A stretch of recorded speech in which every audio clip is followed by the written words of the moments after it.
তো মামামকে তো স্কুলে দিয়ে আসলাম। যাওয়ার সময় এত তাড়াহুড়ো ছিল যে তোমাদের কিছু দেখাতে পারিনি, কারণ স্কুলের টাইম তো 11টা বেজে যাবে।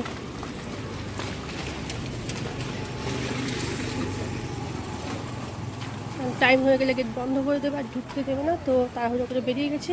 এখন মামামকে দিয়ে যাচ্ছে স্কুল থেকে বাড়ি, আর আমার একটু টুকটাক কাজ আছে।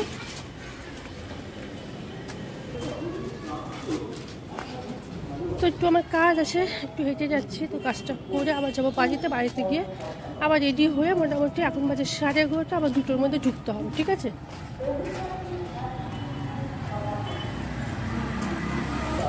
তো চলো, ফাইনালি ঢুকলাম বাড়িতে। আলটিমেটলি লাভের লাভ কিছুই হলো না, শুধুই খাটনি হয়ে গেল। একটা অলরেডি বেজে গেছে, অবশ্য কাজ ছিল বললাম না, কাজটা করতে গিয়ে দেরি হয়ে গেল। আর এখন আবার রেডি ফেডি হয়ে বেরোবো আর কি, ঠিক আছে? এখন আবার রেডি হয়ে তো এই জাস্ট বাড়িতে ঢুকলাম, এখন 1টা বাজে অলরেডি। আর আসার সময় কাজ করলাম, সেটা হলো তোমার মানে ওই রাস্তায় এক শিব মন্দির পড়েছে, তো ওইখানে একটু পুজো দিয়ে আসলাম। কারণ ফলও কিনেছিলাম, লেবু, তারপর তোমার কী যেন বলে ওটাকে, বেদানা, কলা কিনেছিলাম, তো সেগুলো দিয়ে একটু পুজো দিয়ে আসলাম। আর এখন বাড়িতে চলে এসেছি, এখন আবার রেডি হয়ে আবার বেরোবো আর কি, ঠিক আছে? তো এই দেখো শাড়িটা বের করেছি অ্যাকচুয়ালি মামামি কালকে ঠিক করে রেখে গেছে শাড়িটা। তো এই যে শাড়িটা মামামি ঠিক করে রেখে গেছে, তো এই শাড়িটা আজকে পরে যাব। আর তো তাতে একটু মুখ টুক দিয়ে রেডি হয়ে তারপর আবার বেরোবো, ঠিক আছে? তো এই যে দেখো বেরিয়ে পড়েছি। আর বললাম পিঙ্ক কালার শাড়িটা পরবো, কিন্তু আলটিমেটলি পিঙ্ক কালার শাড়িটা আর পরা হলো না, এই শাড়িটাই পরলাম লাস্ট মোমেন্টে, ঠিক আছে? আর এই যে জুয়েলারিটা গলায় পড়েছে, সেটা সেদিনকে মেলার থেকে কিনেছি 30 টাকা দিয়ে, ঠিক আছে? আর এখন অলরেডি অনেকটা লেট হয়ে গেছিলো, 2টোর মধ্যে ঢোকার কথা, কিন্তু এখন অলরেডি 2:30 বেশি বাজে, 2:45 বাজতে চললো। তো চলে এসেছি, আর একটুখানি যেতে হবে, কিছুক্ষণের মধ্যে আমি ঢুকে যাব। তো তো হয়তো বোধহয় প্রোগ্রাম শুরুও হয়ে গেছে। ফাইনালি চলে এসেছি, কিন্তু এসে দেখি পুরো একদম সিট পুরো বুক হয়ে গেছে, ঠিক আছে? আর আমি একদম লাস্টের দিকে সিট পেয়েছি অবশ্য একদম লাস্টের দিকে। তো যাই হচ্ছে লাস্টের দিকে বসাতে একটা সুবিধা হয়েছে, এখান থেকে ছবি তোলাগুলো সুবিধাই হয়েছে। আর এই যে এখানে সমস্ত প্রোগ্রামগুলো হচ্ছে এক এক করে। আর আর আজকে ছিল হলো তোমার গ্র্যাজুয়েশন ডে আর কি। আর এটা হলো আমার মাম্মা, মানে আমার মেয়েদের পারফরমেন্স করলো, সেইটা ছিল। আর ভিডিওগুলো তো আমি তোমার শর্টস ভিডিওতে দিয়েছি আর কি, দেখলেই তোমরা বুঝতে পারবে। আর এখানে সমস্ত ফাইনালি যে কেজি বাচ্চাগুলোকে নিয়ে আসা হচ্ছে, এগুলো গ্র্যাজুয়েশন ডে সেলিব্রেশন করা হবে, তো খুব সুন্দর হয়েছে।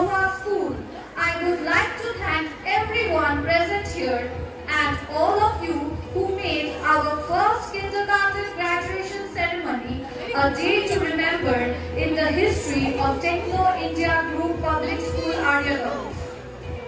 From the depth of our heart, we thank our co-chairperson Madam for enlightening us by sharing her experiences and for sparing. তো এই যে খুব সুন্দর একটা অনুষ্ঠান ছিল, খুব ইনোভেটিভ একটা আইডিয়া, ঠিক আছে?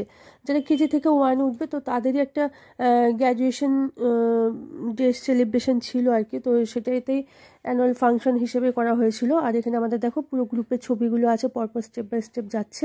এখানে আমরা সবাই আছি।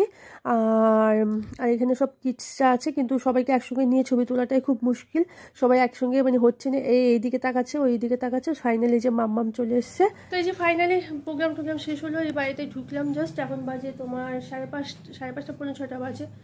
তো চলো মামাকে জিজ্ঞেস করি মামাকে কীরকম কেমন লাগলো আর কি, ঠিক আছে? তো এই যে ফাইনালি মামামকে মেকআপ করিয়ে দিয়েছে, ঠিক আছে? ডান্সটা তো আমি শর্টস ভিডিওতে দেবো বা এমনি ফুল ভিডিওতে দেবো। তো কেমন লাগলো মামা? ভালো। হ্যাঁ, ডান্স কেমন লাগলো তোমার? অনেক মজা এসছে।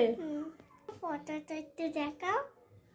তো ফ্রেন্ডদের সাথে মেকআপটা ভালো করে দেখিয়ে দিচ্ছি, চশমাটা খুলে। এই দেখো মামামকে মেকআপ করে দিয়েছে, কাজল, আইব্রো, সব লিপস্টিক আরও মেকআপ ছিল, এখন উঠে গেছে আর কি। তো এইসব মেকআপ করে দিয়েছে। ডান্সটাও খুব সুন্দর হয়েছে, সবাই খুব সুন্দর পারফর্ম করেছে। মামামও খুব ভালো হয়েছে, তাই তো? ভালো হয়েছে না? ভালো লেগেছে তোমার? হ্যাঁ। নেক্সট ইয়ারও নাম দেবে? আচ্ছা ঠিক আছে, নেক্সট ইয়ার মামাম ডান্স পারফর্ম করবে। তো যাই হোক, আজকে অবধি সবাই ভালো থেকো, সুস্থ থেকো। আর যে সকল নতুন বন্ধুরা সাবস্ক্রাইব করছে তাদেরকে তো অসংখ্য ধন্যবাদ। এর পাশে থেকে আশা করি তোমাদের ভালোবাসা তোমাদের সবাইকে নিয়ে অনেক দিকে এগিয়ে যেতে পারবো।